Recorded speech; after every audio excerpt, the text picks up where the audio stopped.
por gentileza, queiram estar de pé, que nós vamos ler a palavra do Senhor, Evangelho de Jesus Cristo, conforme escreveu Mateus. Nós vamos ler 2 versículos nessa noite.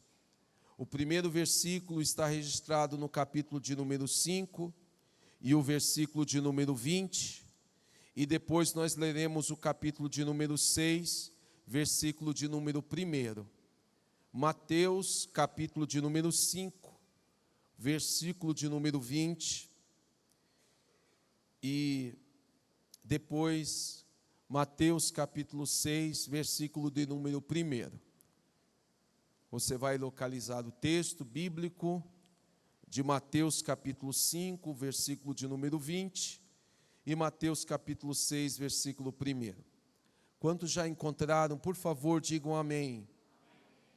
Eu vou ler, e eu gostaria que você acompanhasse em sua Bíblia, depois mantivesse a sua Bíblia aberta para que pudéssemos acompanhar a exposição da palavra do Senhor, cada um com seu exemplar. Aquele que não puder ler na Bíblia, tem a projeção, ficará fácil para você acompanhar a Bíblia Sagrada, a leitura e a exposição da palavra do Senhor.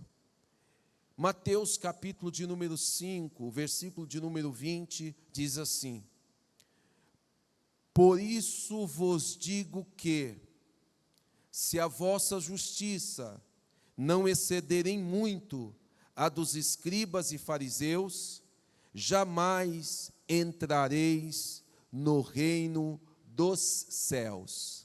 Eu vou ler novamente, depois nós vamos ler o capítulo 6, versículo 1. Porque vos digo que, se a vossa justiça não excederem muito a dos escribas e fariseus, jamais entrareis no reino dos céus. Capítulo de número 6 e o versículo de número 1. Capítulo de número 6, o versículo de número 1, diz assim a palavra do Senhor: Guardai-vos de exercer a vossa justiça diante dos homens, com o fim de serdes vistos por eles. Doutra sorte, não tereis galardão junto de vosso Pai celeste. Guardai-vos de exercer a vossa justiça diante dos homens, com o fim de serdes vistos por eles. Doutra sorte, não tereis galardão junto de vosso Pai celeste. Mais uma vez, curve a sua cabeça. Querido Deus, graças te damos por estarmos mais uma vez aqui em tua casa. Eu quero te agradecer pela palavra que o Senhor já tem ministrado ao meu coração.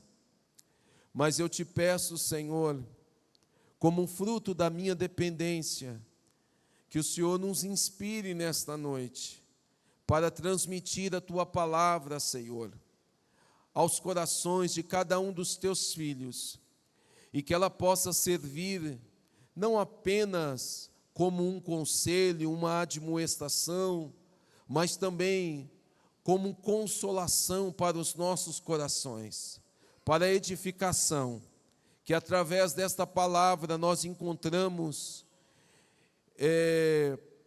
descanso, Senhor, repouso para os nossos corações, conforto para a nossa mente e também para a nossa alma. Pedimos ao Senhor essas bênçãos, Senhor, e por fé te agradeço, em nome de Jesus. Amém e amém. Meus irmãos, eu venho já algumas terças-feiras ministrando para os irmãos uma série que nós a denominamos de Jesus Disse. Depois, nós sempre colocamos um subtema para a exposição da Bíblia Sagrada. Então, eu quero dizer aos irmãos que eu imaginava que iria encerrar a exposição quando nós falamos sobre amar os vossos inimigos, mas eu recebi tranquilidade em meu coração, paz, em poder dar sequência a essa série de mensagens, e acabei voltando os meus olhos para o texto bíblico do Evangelho de Jesus Cristo, conforme escreveu Mateus. Para essa noite nós escolhemos 2 textos bíblicos. O primeiro, ele vai trazer a orientação de Jesus no capítulo 5, versículo 20, e o segundo texto no capítulo 6 e versículo de número 1. Eu acho importante vocês acompanharem, circularem ou anotarem esses versículos, por força da conexão que esses 2 versículos apresentam para o texto, conectando os ensinos de Jesus no capítulo 5 e também no capítulo de número 6. Eu acho interessante vocês compreenderem que esses 2 versículos, eles vão conectar essas 2 partes que eu considero importante dos ensinamentos de Jesus. A primeira delas, ela traz aqui o conceito de exceder a justiça dos escribas e fariseus. Jesus conclui ou introduz a primeira parte desse capítulo 5, dos estudos que nós trouxemos aqui em semanas anteriores. A primeira parte, Jesus vai falar para os seus ouvintes que eles precisavam exceder em muito a justiça dos escribas e fariseus. Já na segunda parte do texto que nós lemos, no capítulo 6, a expressão de Jesus agora, a orientação de Jesus agora, não era para exceder em muito a justiça dos escribas e fariseus. Agora a proposta de Jesus é que eles deveriam exercitar a justiça. Então, se por um lado Jesus orienta que havia uma expectativa de exceder a justiça dos escribas e fariseus, do outro lado, agora a orientação de Jesus é que eles deveriam colocar em prática essa justiça. Nós vamos concluir em terças-feiras posteriores a importância da prática, mas hoje nós vamos nos atentar especificamente na conexão desses 2 ensinamentos de Jesus. No primeiro texto, nós vamos encontrar o termo justiça. No segundo texto, nós encontraremos também o termo justiça. O interessante é que quando Jesus, ele orienta no capítulo de número 5, versículo de número 20, ele vai falar da vossa justiça, excedendo em muito as dos escribas e fariseus.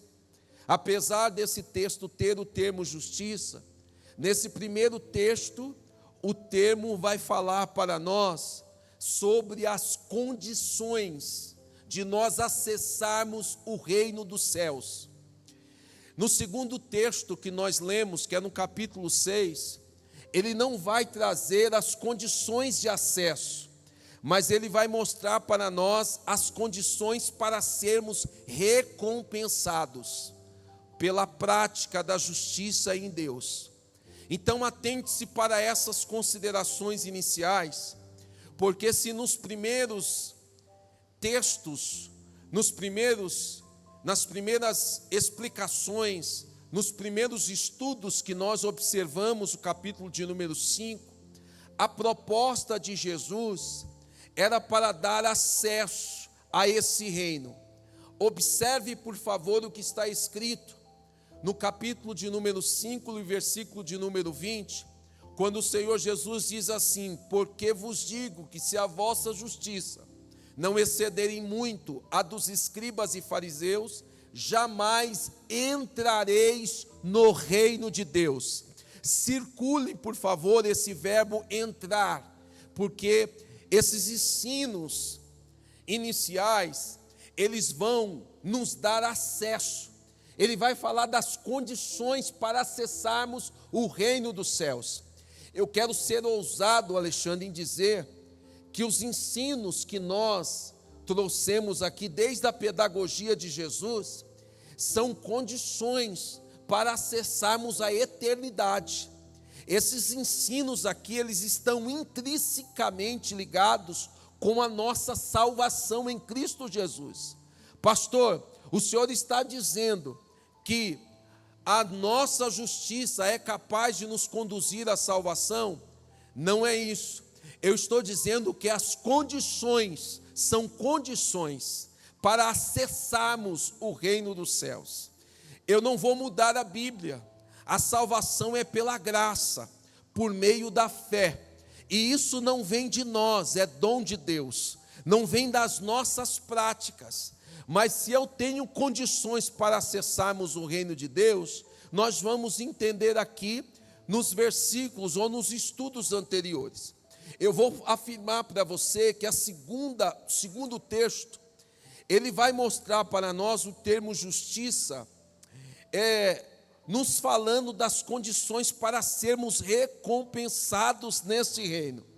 E eu já sou ousado em afirmar que se de um lado nós acessamos o reino, do outro lado nós recebemos recompensas desse reino. É bíblico, é garantido pela palavra de Jesus.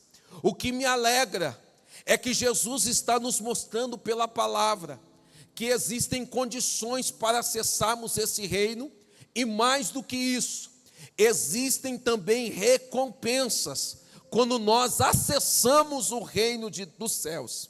Logo, eu quero falar para os irmãos, até de forma introdutória, que essa primeira recomendação de Jesus para acessarmos este reino, ela dá para nós algumas condições que eu as considero importantes. Por exemplo, o texto sagrado diz: não matarás. Jesus estava dizendo isso. Depois Jesus amplia esse olhar, ele diz assim: não basta não matar fisicamente. Jesus diz assim que era necessário também não assassinar com palavras. Depois Jesus afirma: não adulterarás. Mas Jesus amplia esse conceito dizendo que não bastava adulterar com a cobiça dos olhos, com o ato da relação sexual com a mulher que não lhe pertence. Mas Jesus amplia esse olhar dizendo que era necessário também não adulterar com o repúdio da sua esposa. Se por um lado o adultério ativo é cobiçar uma mulher que não é minha, Jesus nos mostra que o adultério passivo é eu repudiar a minha mulher. Então há duas condições interessantes no texto que nós estudamos. Depois, Jesus nos afirma que não era necessário fazer qualquer juramento, mas ele amplia esse olhar dizendo: não basta evitar o juramento, era necessário ser sincero. A minha palavra deveria ser sim para sim e não para não.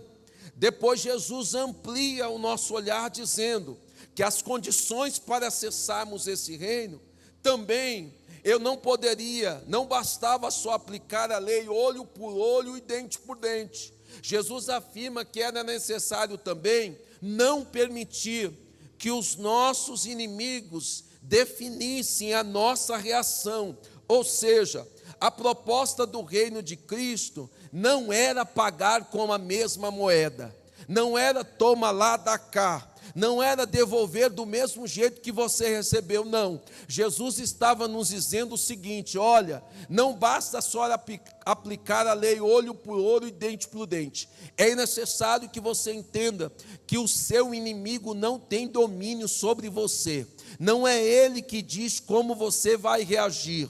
Não, você reage de acordo com as condições e a orientação do Espírito.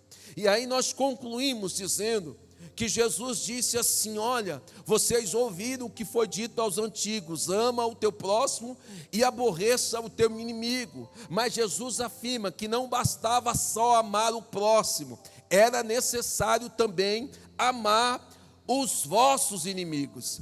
Eu acho interessante uma coisa, e eu gostaria até de chamar a sua atenção, Poliana. Olha o que o texto diz: ame o teu próximo. Mas Jesus diz: ame os teus inimigos. Eu quero destacar isto, porque quando a gente ama o próximo, é uma unidade. Quando você ama o próximo, é uma pessoa. Ou seja, Jesus está dizendo: amar amigos é raro, amigos são poucos, amigos nós temos em poucos números, porém, os nossos inimigos, eles vão brotando, eles aparecem de todos os lados. O grande desafio é esse: amigos, e pastor Misael, nós temos poucos. Agora, inimigos, eles vêm, e o texto diz vossos inimigos. Jesus não diz os nossos, Jesus diz os vossos inimigos. Então, eu preciso te dizer isso com muita tranquilidade. Talvez essa semana você se indignou com alguma coisa, você questionou a Deus: por que tanta perseguição, por que tanta afronta? Eu preciso te tranquilizar, isso não pega Jesus de surpresa. Jesus já nos antecipa dizendo: olha, já que você tem muitos, você vai precisar amá-los também. Tá bom? Então eu acho interessante essas particularidades, são muitos. Eu estava, irmão Mariano, estudando acerca dessa expressão inimigos, e eu entendi que tem inimigos ativos e tem inimigos passivos. Vocês já ouviram falar nisso? Os inimigos passivos, talvez o ativo você sabe, que é aquele que declara, né, que te persegue direto, que você sabe declaradamente que ela é teu inimigo. Mas tem gente que você nunca fez nada para ele, você nunca fez nada para ela, você sequer teve algum contato, mas ele já te trata com hostilidade, ele já te trata com indiferença. E estudando esse texto, irmão Mariano, eu cheguei à conclusão que Jesus está falando assim: olha, você tem inimigos que você nem tem ideia que tenha. Mas assim, desculpe, eu não quero te desanimar, eu só quero te chamar a sua atenção, porque normalmente são muitos os inimigos que Jesus quer que nós os tratamos, não da mesma forma que eles nos tratam. Tá certo? E aí, irmãos, para dar sequência nessa noite, nós vamos pegar a proposta, depois desses belíssimos ensinos que nós tivemos aqui, a pedagogia de Jesus, né?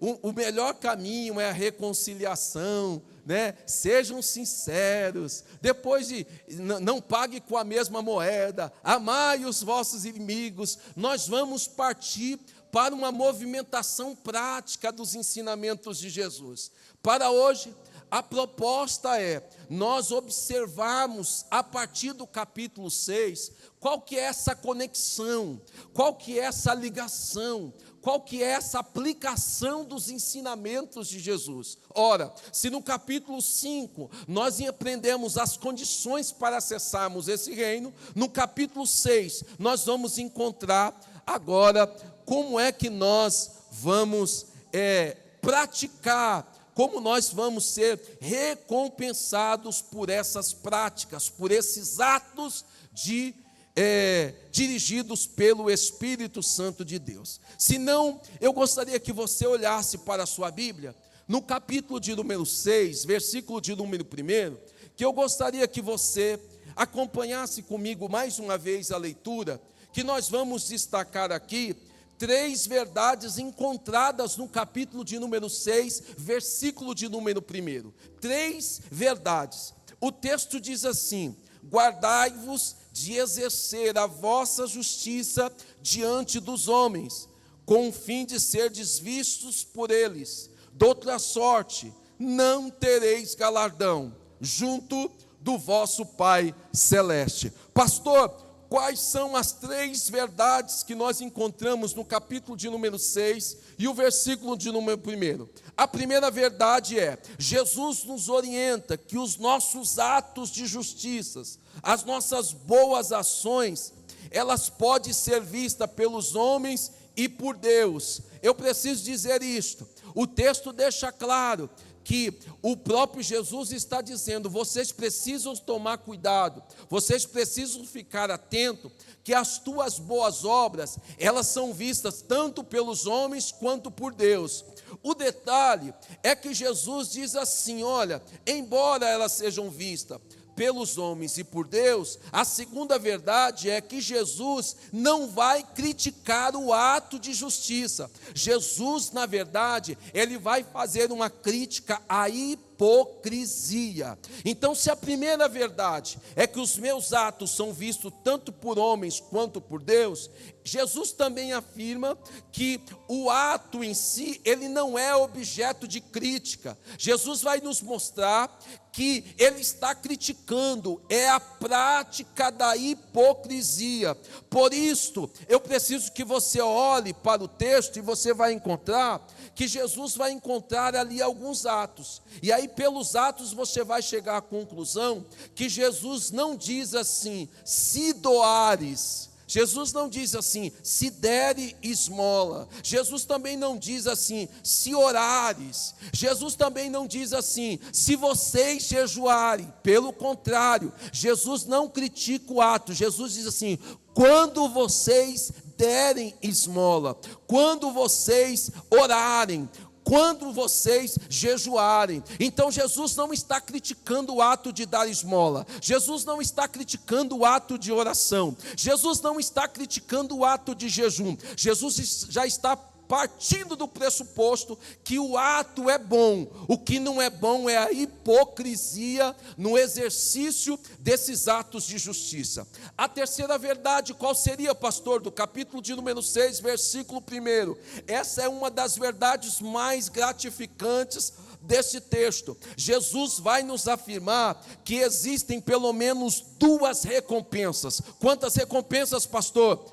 2. Jesus vai nos mostrar que vale a pena você praticar atos de justiça, vale a pena você praticar boas obras. Pastor, mas não é contraditório você dizer que Jesus está orientando a não fazer essas boas obras diante dos olhos dos homens? Não, Jesus está criticando a hipocrisia. Pastor, explica isso. No capítulo de número 5, eu quero que você volte o seu olhar, no versículo de número 16, vocês vão perceber que o próprio Jesus incentiva as boas obras. O próprio Jesus diz assim, escrevendo Mateus: assim brilhe também a vossa luz diante dos homens. Jesus diz assim, então, mas ele está dizendo para fazer ou para não fazer? Não, Jesus não diz que eu tenho que ter hipocrisia na minha prática, mas quando eu faço boas obras, elas vão brilhar diante dos homens. Então não tem jeito, se você for um crente fiel, você vai brilhar. Se você for um crente temente a Deus, você vai brilhar. Se você for uma pessoa que teme ao Senhor, que anda nos seus caminhos, que põe em prática a Bíblia Sagrada, não vai ter jeito, você vai incomodar. O seu brilho, as suas atitudes vai chamar a atenção. E o texto diz assim: assim brilhe também a vossa luz diante dos homens, para que vejam as suas boas ou as vossas boas obras. Agora o detalhe final está aqui: e glorifique o vosso Pai que está no céu. Então as minhas boas obras é para a glória de Deus, o meu testemunho é para a glória de Deus, a minha vida cristã é para a glória de Deus. Então o que Jesus está nos ensinando é isso: eu vou fazer boas obras, mas é para glorificar o nome do Senhor Jesus, é para que as pessoas vejam que o Senhor é na minha vida. Então entendam aqui, Jesus fala de 2 recompensas. A primeira recompensa é aquela que é vista pelos homens. É aquela que é glorificada pelos homens. Está entendendo, irmão Mali? Essa é uma recompensa terrena. Essa é uma recompensa temporal. Essa é uma recompensa material. Ora, irmãos, nós vivemos em dias onde as pessoas estão muito envolvidas com as recompensas da terra, com o reconhecimento da terra. Ora, às vezes a gente faz alguma coisa e a gente já fica assim: ei, eu estou fazendo. Ei, eu preciso ser elogiado. Ei, eu preciso ser reconhecido. Eu preciso te dizer: faz bem, te alegra, mas é passageiro. O que Jesus propõe para você é uma recompensa eterna. Então, se há uma recompensa temporal, eu preciso dizer para você: há também um galardão, há também uma recompensa dada pelo Pai Celeste. Quantos podem glorificar a Jesus por isso? Pastor, mas isso eu vou receber depois. Eu quero receber agora. Eu quero agora. O problema nosso é esse. Aí Jesus vai nos mostrar o seguinte: que há dois tipos de galardão, há dois tipos de recompensa. Só que tem um detalhe: nesse quesito de atos de justiça, não dá para você receber os dois. Não dá. Ou você recebe dos homens e abre mão da recompensa de Deus, ou você recebe a de Deus e abre mão da dos homens. Eu não queria te decepcionar. Seria tão bom se a gente fosse, aplaudido aqui, e lá no céu Jesus fizesse assim. Seria tão bom. Mas Jesus não abre mão da sua glória. A sua glória Ele não dá outrem. Ou você recebe dele, ou você recebe do homem. Eu não sei você, mas eu acho que é mais interessante receber de Jesus. É mais interessante receber do Pai Celeste. E aí eu venho nessa noite também tranquilizar o seu coração. É verdade, a pessoa não está vendo o meu trabalho, a pessoa não está vendo o meu testemunho. Quanto tempo eu estou aqui orando e ninguém está percebendo? Quanto tempo eu estou ajudando, eu estou fazendo boas obras, eu estou servindo os necessitados, eu estou amparando as pessoas que necessitam. Nunca ninguém fez menção no teu nome. Te alegre, tem uma recompensa para você na eternidade. Isso aqui, irmãos, é consolador para nós no ministério. Irmão Israel, sabia disso? Pastor Claudinei, isso é um alívio para nós. É um alívio. Irmão Mariano, isso é um bálsamo para a nossa alma. Porque humanamente falando, nós queremos receber aqui agora. Mas eu tenho de Deus uma promessa. Eu tenho de Jesus uma promessa. E aí eu concluo essas três verdades. A primeira, Jesus orienta sobre os atos vistos por Deus e para os homens. Jesus também critica, não um ato, mas Jesus critica a hipocrisia. E Jesus afirma: Eliel, irmã, minha irmã, igreja em Nova Ponte, todos que estão me ouvindo, tem uma recompensa do Pai Celestial esperando por você. Isso aqui não é promessa de político. Isso daqui é promessa de Deus para mim e para a sua vida. Outro sim, nós vamos perceber na composição desses ensinos que Jesus nos mostra três atos de justiça, que eu vou chamar de três atos piedosos, que são utilizados como exemplo por Jesus. Eu gostaria que você voltasse o seu olhar. Tem algumas Bíblias que são bem separadas, ou separados esses atos, mas eu preciso que você anote, circule, sinalize. Por exemplo, Jesus vai mostrar três atos. Qual que é o primeiro ato, pastor? O primeiro ato é o ato de doar. é o ato de fazer caridades. Ele está registrado no capítulo de número 6, do versículo 2 ao 4. Esse é o primeiro ato piedoso, o ato de justiça que o próprio Jesus dá para nós como exemplo. Qual que seria, pastor, o segundo ato piedoso que Jesus utiliza como exemplo? O segundo ato é o ato de orar. Está no capítulo de número 6, versículo de número 5 até o versículo de número 15.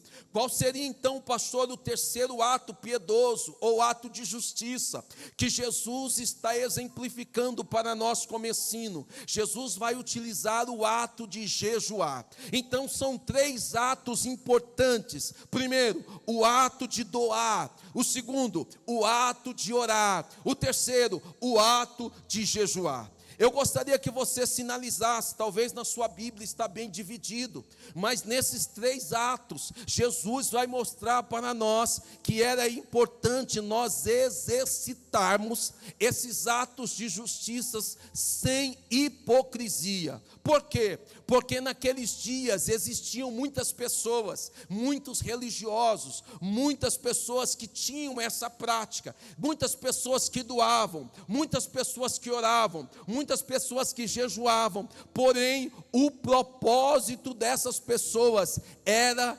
serem vistos pelos homens. O propósito dessas pessoas, irmão Adalto, era serem aplaudidos pelos homens. A proposta desses homens era mostrar como se fosse uma apresentação de teatro. Não, o Senhor não nos chamou para sermos atores. O Senhor nos chamou para sermos servos, para fazermos a vontade dEle. Então, eu quero trazer aqui para os irmãos ainda duas expressões que se destacam nesses três atos de piedade. Quantas expressões, pastor? Duas. A primeira, você vai encontrar no capítulo de número 6, versículo de número 3, ainda no versículo de número 6 e ainda no versículo de número 17. Você vai anotar a expressão, tu, porém.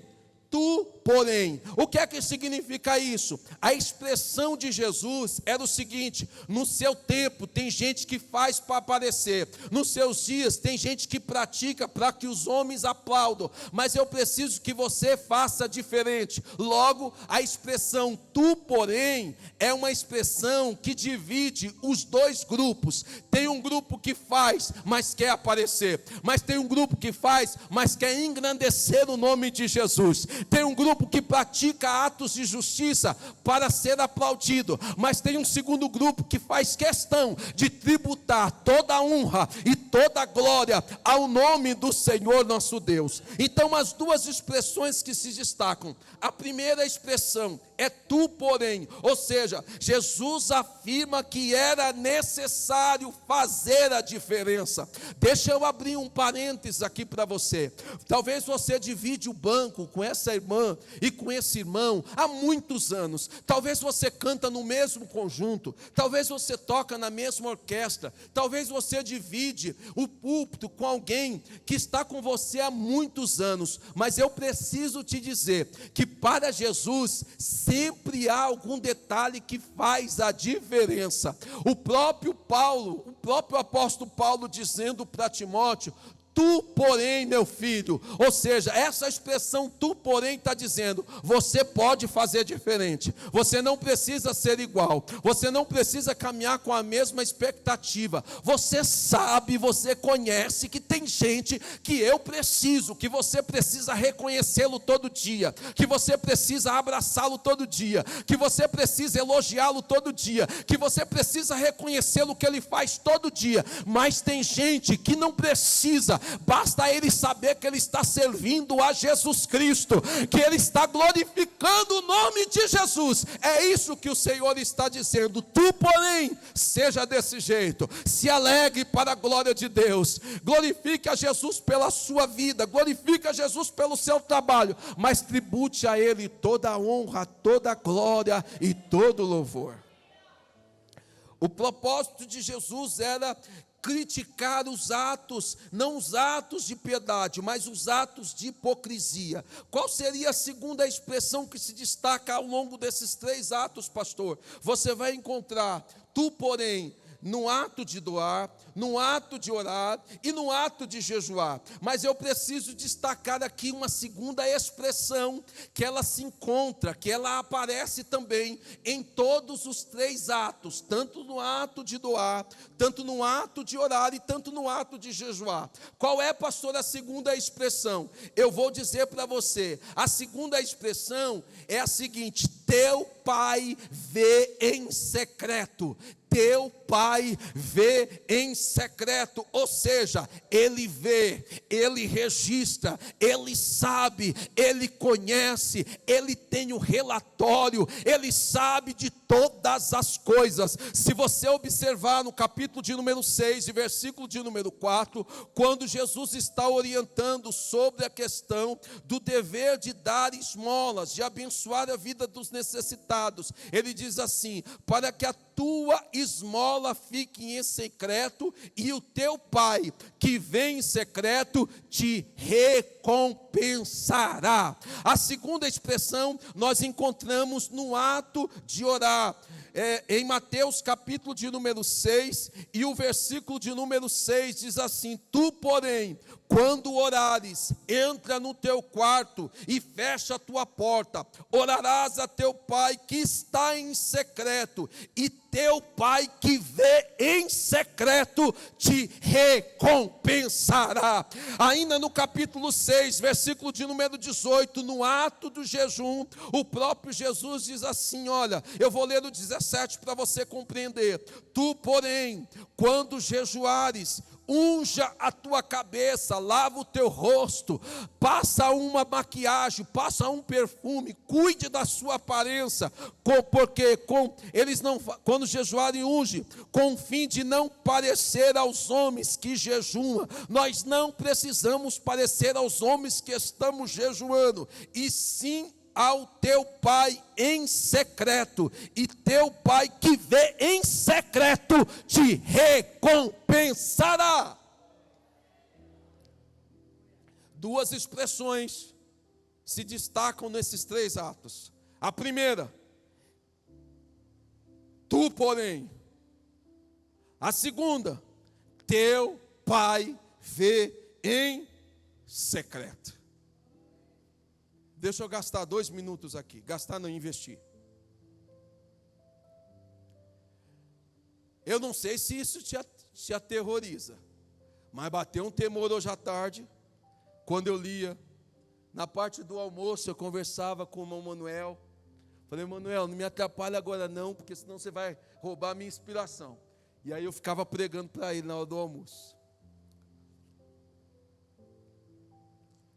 Não te apavora você saber que o teu Pai vem em secreto, não?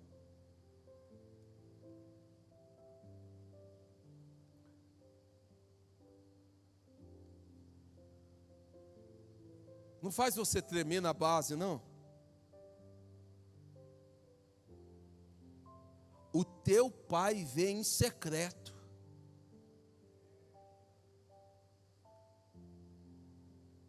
Não faz a gente pensar um pouquinho sobre essa afirmação? É claro que os ensinamentos de Jesus aqui são ensinamentos que vão produzir recompensas. O ato de Jesus ver em secreto está direcionado para o ato de recompensar aqueles pelos quais tomam uma atitude, exercitam atos de justiça a partir das orientações de Jesus. Mas me assusta saber que o Pai vê em secreto. Ele vê em secreto. Isso me assusta, me dá temor, mas ao mesmo tempo me tranquiliza. Por quê? Nós cantamos hoje, falando sobre a lágrima do crente. Nós cantamos hoje que ele vê um quebrantado coração. Nós cantamos hoje, né? Ainda que Para te servir, Jesus, eu tenho que chorar. Te seguirei, porque comigo estarás. Sofrer contigo é bem melhor do que errar. Ele vê. Isso tranquiliza o meu coração. Ele vê quando você se ira. Ele vê quando você peca. Ele vê quando você tem medo. Ele vê quando você se preocupa. Ele vê quando você chora. Ele vê quando você é mal compreendida. Ele vê quando as palavras saem da sua boca e as pessoas torcem. Ele vê. Ele sabe.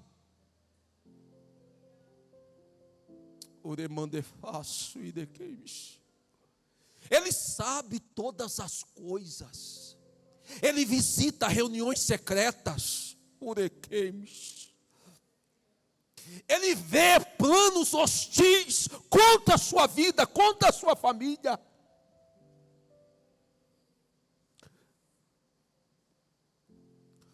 Planos maldosos, ele vê. Armadilhas arquitetadas contra a sua casa, ele vê. Conversas, mensagens, coisas produzidas no inferno, ele vê.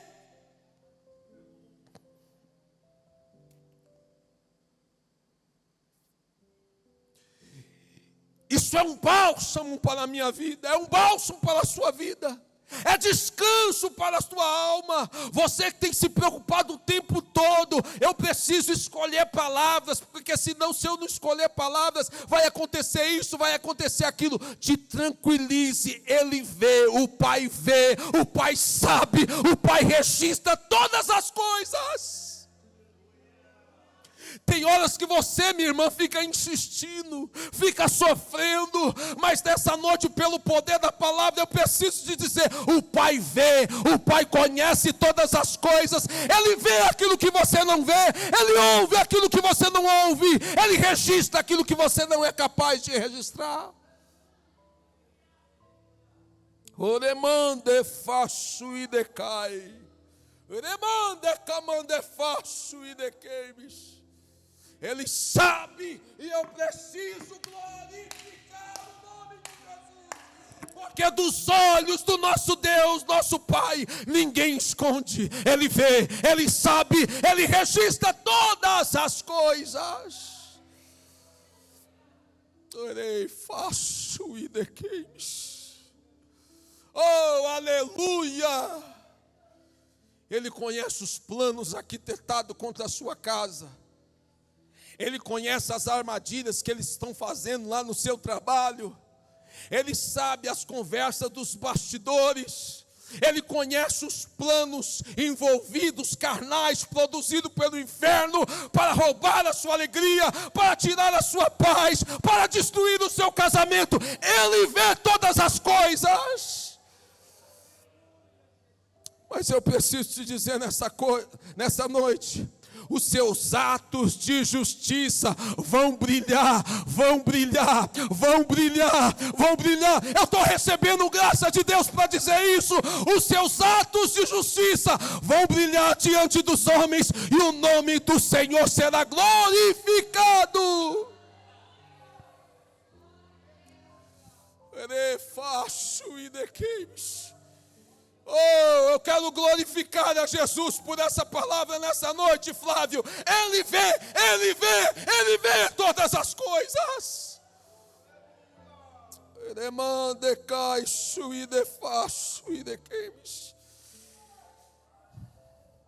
Eu não sei se você pode glorificar a Jesus por isso. Eu não sei se você pode exaltar a Jesus por isso. Eu não sei se você pode exaltar a Jesus por isso, mas o seu Pai Celeste vê, Ele vê, Ele vê, Ele vê todas as coisas.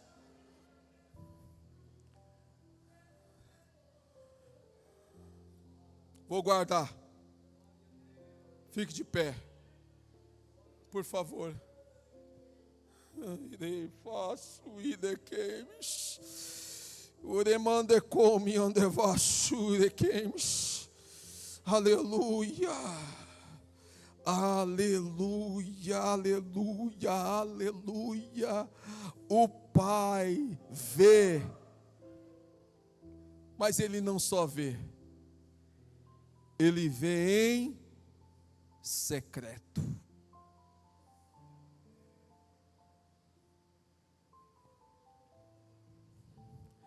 Isso é temor, mas também é graça. Traz preocupação, mas também refrigério. Traz medo, mas segurança também traz. Viu, irmão Misael? Ele vê. Ele vê. Ele vê todas as coisas, e Ele está dizendo para alguém assim, de uma forma muito simbólica: sorria, você está sendo filmada, sorria, você está sendo filmado. Os olhos do Senhor estão sobre a sua casa, os olhos do Senhor estão sobre a sua vida. Deixa eu encerrar nessa noite, e isso tranquiliza o meu coração. Tranquiliza o seu coração nesta noite. Quantos entenderam a palavra do Senhor nesta noite? Eu quero orar pela sua vida. Pastor, eu senti que essa palavra veio de encontro à minha necessidade nessa noite. Eu preciso continuar praticando os atos de justiça, confiando no olhar do meu Deus, esperando a recompensa do alto, aguardando e confiando na eficácia, na sinceridade, na integridade, na verdade das recompensas do alto. Eu não sei se você sabe, mas o Deus que você serve não é como homem. O Deus que você serve, Ele é fiel, Ele é fiel, Ele é fiel, Ele é fiel. Aqueles que desejarem, eu te aguardo aqui 10 segundos para que eu possa orar pela sua vida. Por favor, venham aqui à frente, que eu quero que você vá para a sua casa nessa noite, descansando nessa promessa.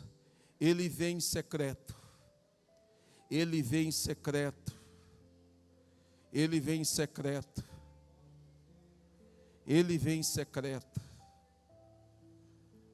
Ele vem em secreto. O que eu acho interessante é que os 3 atos de justiça exemplificados por Jesus: primeiro, o ato de doar, de dar esmolas. O segundo, o ato de orar. O terceiro, o ato de jejuar. É tão bom saber que o nosso Pai Celeste vem em secreto. É tão bom nós termos essa tranquilidade que Ele vê todas as coisas. E eu preciso dizer para você que veio a este culto, Ele vê e Ele é justo e fiel. Ele é justo e fiel. Ele é justo e fiel. Assim como vocês estão, Pai querido, em nome do Senhor Jesus, nós ministramos aqui a Tua palavra, e é tão bom, Senhor, nós sabemos que o Senhor vê em secreto, o Senhor vê quando ninguém vê, o Senhor enxerga quando ninguém enxerga, o Senhor registra quando ninguém registra, o Senhor sabe quando ninguém sabe, e é tão bom porque nós confiamos no Senhor. Nós não confiamos nos nossos atos de justiça, ainda que eles sejam agradáveis aos olhos dos homens. mas a nossa confiança está no Senhor. Saber que o Senhor vem em secreto nos causa tremor, nos causa temor, nos causa medo, nos causa, Senhor, espanto, mas ao mesmo tempo, confiando na Tua graça, confiando no Teu amor, saber que o Pai nos vê, também nos dá a segurança de que o Senhor vai nos proteger, que o Senhor vai nos guardar, que nós temos um refúgio, que nós temos um lugar para ser escondido na Tua presença, nós temos um espaço para sermos fortalecidos nos Teus braços. Nós sabemos que nós estamos sendo acompanhados, monitorados, Senhor, vigiados pelo Senhor, não com apenas um ar de condenação, mas um olhar de cuidado, um olhar de amor, um olhar de proteção, um olhar de Pai sobre nós, um olhar misericordioso, um olhar que ultrapassa todas as barreiras, mas nos alcança no mais vil, no mais difícil, no mais espantoso lugar. O Teu olhar nos alcança, meu Deus. Por isso, ó Pai, alcança, Senhor, o Teu filho, alcança a Tua filha nesta noite com a Tua graça, com o Teu favor, com a cura, Senhor, com a libertação, com alegria no espírito, com gozo na alma. Pedimos a Ti essas bênçãos, Senhor, sempre para glorificar e exaltar o nome de Jesus Cristo, o nosso Senhor e o nosso Salvador. Pedimos a Ti essas bênçãos, hoje para todos sempre. Amém e amém. Há alguém porventura entre nós que ainda não é evangélico, ou está afastado dos caminhos do Senhor? Você veio a este culto. Se você veio com o objetivo de entregar a sua vida a Jesus e tomar uma decisão de mudar de vida, eu te aguardo. Eu quero reconhecer você com um sinal nesta noite. Você está entre nós? Se não está, que Deus, por graça e misericórdia, prossiga nos abençoando. Repitam todos comigo que o grande amor de Deus, a graça do Senhor Jesus Cristo, a comunhão do Espírito Santo, permaneça sobre a minha vida, sobre a minha família e sobre todo o povo de Deus. E todos juntos nós vamos dizer amém. Não vá embora.